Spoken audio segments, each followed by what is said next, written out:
ಸದೃಢ ಸಮಾಜ ನಿರ್ಮಾಣ ಮಾಡುವುದರಲ್ಲಿ ಯುವಕರ ಪಾತ್ರ ಮುಖ್ಯವಾಗಿದೆ. ನಮ್ಮ ದೇಶದ ಉದ್ಧಾರಕ್ಕೆ ತಂಬಾಕು ಹಾಗೂ ಮದ್ಯ ಸೇರಿದಂತೆ ಮಾದಕ ವಸ್ತುಗಳ ಸೇವನೆಗೆ ಬಲಿಯಾಗಬಾರದು ಎಂದು ಡಿಸಿಪಿ ಸ್ನೇಹಾ ಪಿವಿ ಹೇಳಿದರು. ಗುರುವಾರ ಗಂಧರ್ವ ರಂಗಮಂದಿರದಲ್ಲಿ ಜಿಲ್ಲಾಡಳಿತ, ಜಿಲ್ಲಾ ಪಂಚಾಯತ್, ರಾಜ್ಯ ಮದ್ಯಪಾನ ಸಂಯಮ ಮಂಡಳಿ, ವಾರ್ತಾ ಮತ್ತು ಸಾರ್ವಜನಿಕ ಸಂಪರ್ಕ ಇಲಾಖೆ, ಆರೋಗ್ಯ ಇಲಾಖೆ, ಶಿಕ್ಷಣ ಇಲಾಖೆ ಹಾಗೂ ಬೆಳಗಾವಿ ಮಹಾನಗರ ಪಾಲಿಕೆಯ ಸಹಯೋಗದಲ್ಲಿ ಡಾ. ಮಹಾಂತ ಶಿವಯೋಗಿಗಳ ಜನ್ಮದಿನದ ಅಂಗವಾಗಿ ವ್ಯಸನಮುಕ್ತ ದಿನಾಚರಣೆ ಉದ್ಘಾಟಿಸಿ ಮಾತನಾಡಿದರು. Good morning. Good morning.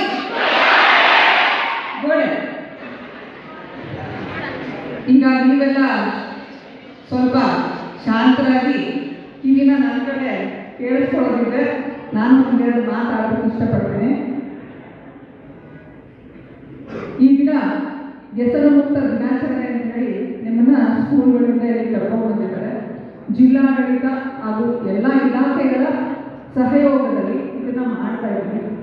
ಈಗ ವೇದಿಕೆಯಲ್ಲಿ ಕಾರ್ಯಕ್ರಮದಲ್ಲಿ ಜ್ಯೋತಿ ಬೆಳೆಸಿದ್ದೀವಿ.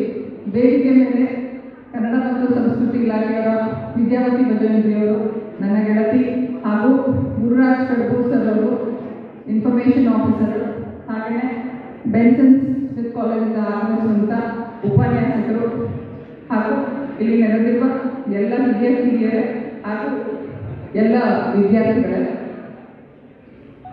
ಯಾಕೆ ಈ ಕಾರ್ಯಕ್ರಮ ನಮಗೆ ಪ್ರಾಮುಖ್ಯತೆ, ನಮಗೆ ಏನು ಇಂಪಾರ್ಟೆನ್ಸ್ ಅಂತ ನೀವು ಕೇಳ್ಕೋಬೇಕು. ಯಾವುದೇ ಒಂದು ಕಾರ್ಯಕ್ರಮಕ್ಕೆ ಬಂದಾಗ ಅಲ್ಲಿ ನಡೆಯುವಂಥ ಶಿಷ್ಟಾಚಾರ, ಅಲ್ಲಿರುವಂಥ ಅಧಿಕಾರಿಗಳು, ಅವರ ಇಲಾಖೆ ಎಲ್ಲವನ್ನೂ ನೀವು ತಿಳ್ಕೋಬೇಕು. ನಿಮ್ಮ ಟೀಚರ್ಸ್ ಕರ್ಕೊಂಡು ಇಲ್ಲಿ ಕೂರಿಸಿದ್ರು, ತಿಂಡಿ ಕೊಡ್ತಾರೆ, ಆಯ್ತು ನೋಡಿ ಸುಮ್ಮನೆ ಹೋಗ್ಬಿಟ್ಟು ಸಂಜೆ ಹೋಗಂಗೆ ಅಂತ ಅನ್ಕೋಬೇಡಿ. ಈ ಒಂದು ಕಾರ್ಯಕ್ರಮ ಯಾಕೆ ಮಾಡ್ತಾರೆ, ನಾವು ವಿದ್ಯಾರ್ಥಿಗಳಿಗೆ ಏನಿದೆ ಪ್ರಾಮುಖ್ಯತೆ ತಿಳ್ಕೊಂಡ್ರೆ ನಿಮ್ಗೆ ಗೊತ್ತಾಗುತ್ತೆ. ಈ ಸಮಾಜ ನಿರ್ಮಾಣ ಆಗೋದ್ರಲ್ಲಿ ನಮ್ಮ ಯುವಕ ಯುವತಿಯರ ಪಾತ್ರ ಬಹಳಷ್ಟಿದೆ. ನೀವೆಲ್ಲ ಸ್ಟೂಡೆಂಟ್ಸ್ ಇದ್ದೀರಿ, ಬರೀ ಮೊಬೈಲ್ ಇಟ್ಕೊಂಡೇನು ಫೋಟೋ ತೆಗೆದ ಕೆಲಸ ಆದ್ರಿಂದ ಮೊಬೈಲಲ್ಲಿ ಇನ್ನೂ ಬಹಳ ಉಪಯೋಗಗಳಿದೆ. ಹಾಗೆಯೇ ಇಂಥ ಕಾರ್ಯಕ್ರಮಕ್ಕೆ ಬಂದಾಗ ಈ ದಿನ ನಿಮಗೆ ವಿಶೇಷವಾಗಿ ಒಬ್ಬರು ಉಪನ್ಯಾಸಕರು ಕರೆಸಿದ್ದಾರೆ. ಈ ವ್ಯಸನ ಮುಕ್ತ ದಿನಾಚರಣೆ ಬಗ್ಗೆ ಹೇಳಿದ್ದೀನಿ.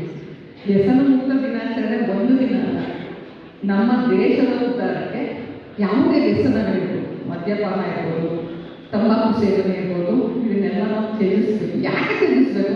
ಸಮಾಜಕ್ಕೋಸ್ಕರ ತ್ಯಜಿಸ್ತಾರೆ. ಯಾರಿಗೋಸ್ಕರ ತ್ಯಜಿಸ್ತಾರೆ? ನಾವು ನಮಗೋಸ್ಕರ. ನೀವೆಲ್ಲ ನೋಡಿರ್ತೀರ ಮಕ್ಕಳೇ, ನಿಮ್ಮ ಅಕ್ಕಪಕ್ಕ ಮನೆಯಲ್ಲಿ ರಸ್ತೆಯಲ್ಲಿ ನಿಮ್ಮ ಸಂಬಂಧಿಕರಲ್ಲಿ ಏನಾಗ್ತಿರುತ್ತೆ, ಅವರ ಒಂದು ಪ್ರಾಡಕ್ಟಿವಿಟಿ, ಅವರು ಸಮಾಜಕ್ಕೆ ಕೊಡುಗೆ ಕೊಡುವಂಥವರು ಇದಕ್ಕೆ ಬಲಿಯಾಗ್ತಿರ್ತಾರೆ.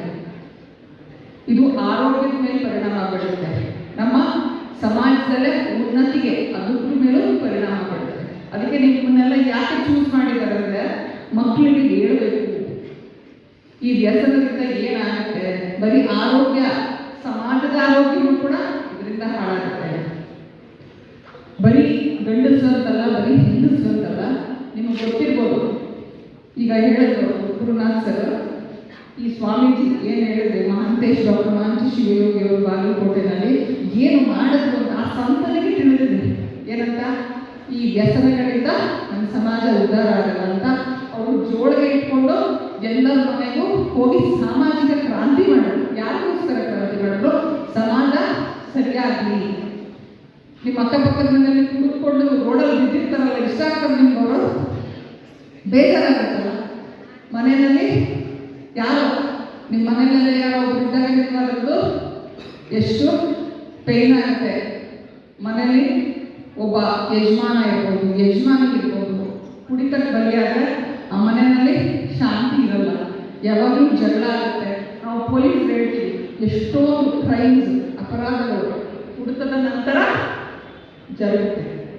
ಮರ್ಡರ್ ಆಗ್ಬೋದು, ರೇಪ್ ಆಗ್ಬೋದು, ಬೇರೆ ಎಷ್ಟೊಂದು ಕಳ್ಳತನಗಳು ತಂಬಾಕು ಸೇವನೆ ಅರ್ಜನ್ ಮಾಡ್ತಾರೆ, ಮದ್ಯಪಾನ ಮಾಡಿಬಿಟ್ಟು ಕುಡಿದ್ಬಿಟ್ಟು ಚುಚ್ಚಿಬಿಟ್ಟೆ ಅಂತಂದ್ರೆ ಅದು ತಪ್ಪಲ್ಲ? ತಪ್ಪಲ್ಲ? ಯಾರಿಗೂ ಚಾಕೋ ನಾನು ಕುಡಿದ್ರಿಂದ ಬೇಡ ನಾನು ಬಿಟ್ಬಿಡಿ ಅಂತ ಬಿಡೋಕ್ಕಾಗುತ್ತಾ? ಆದ್ರಿಂದ ದಯವಿಟ್ಟು ಮದ್ಯಪಾನ ಮಾಡಬೇಡಿ, ತಂಬಾಕು ಸೇವನೆ ಮಾಡಬೇಡಿ. ಯಾವುದೇ ಚಟಗಳು, ಇಂಥ ಚಟಗಳು ಕೆಟ್ಟಾಗಿ ಹೋಗ್ಬಿಟ್ಟು ಅದರೆಲ್ಲ ಬರ್ದಿರ್ತಾರೆ, ಅದ್ರ ಮೇಲೆ ತಂಬಾಕು ಸೇವನೆ ಮಾಡಬಾರ್ದು ಅಂತ ಸಿಗರೇಟ್ ಮೇಲೆ ಬರ್ದಿರ್ತಾರೆ.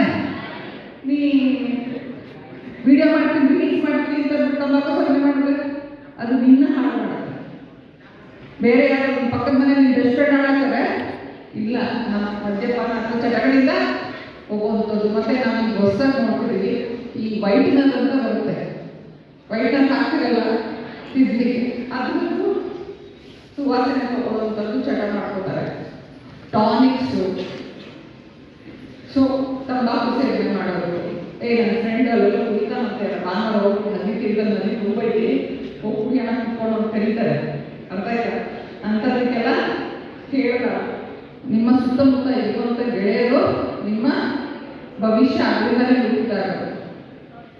ದಿನ ಬಳೆ ಕರ್ಕೊಂಡು ಹೋಗೋದು ಇಲ್ಲ ಬೇರೆ ಯಾರು ಕೆಟ್ಟ ಕೆಲಸ ಅಂಥದಕ್ಕೆಲ್ಲ ನೀವು ಹೋಗ್ಬೇಡಿ. ಯಾಕಂದರೆ ಈಗ ನಿಮಗೆ ಇಲ್ಲಿ ಯಾರು 7ನೇ ಕ್ಲಾಸ್ ಓದಿದ್ದೀರಿ, 6ನೇ ಕ್ಲಾಸ್ ಓದಿದ್ದೀರಿ, ನೀವೆಲ್ಲ ಈಗ ಬುದ್ಧಿ ಬಂದು ಯೋಚನೆ ಮಾಡೋ ಕೆಪಾಸಿಟಿ ಇರೋದಕ್ಕೆ ನಿಮಗೆ ತಂದು ಕೂರಿಸಿರೋದು. ಯುವಕರು ಸಮಾಜ ಸುಧಾರಣೆ ಮಾಡುವ ಶಕ್ತಿ ಇದೆ. ಪರಿಪೂರ್ಣತೆಯ ಕಡೆಗೆ ಹೆಜ್ಜೆ ಇಟ್ಟಾಗ ಮಾತ್ರ ದಿಟ್ಟ ನಿರ್ಧಾರ ತೆಗೆದುಕೊಳ್ಳಲು ಸಾಧ್ಯವಾಗುತ್ತದೆ. ಮಕ್ಕಳ ಮನಸ್ಸಿನಲ್ಲಿ ತಿಳುವಳಿ ಬರಬೇಕು ಎಂದು ಹೇಳಿದರು. ವಿನೋದ್ ಕೋಲ್ಕಾರ್, KMM ಕನ್ನಡ, ಬೆಳಗಾವಿ.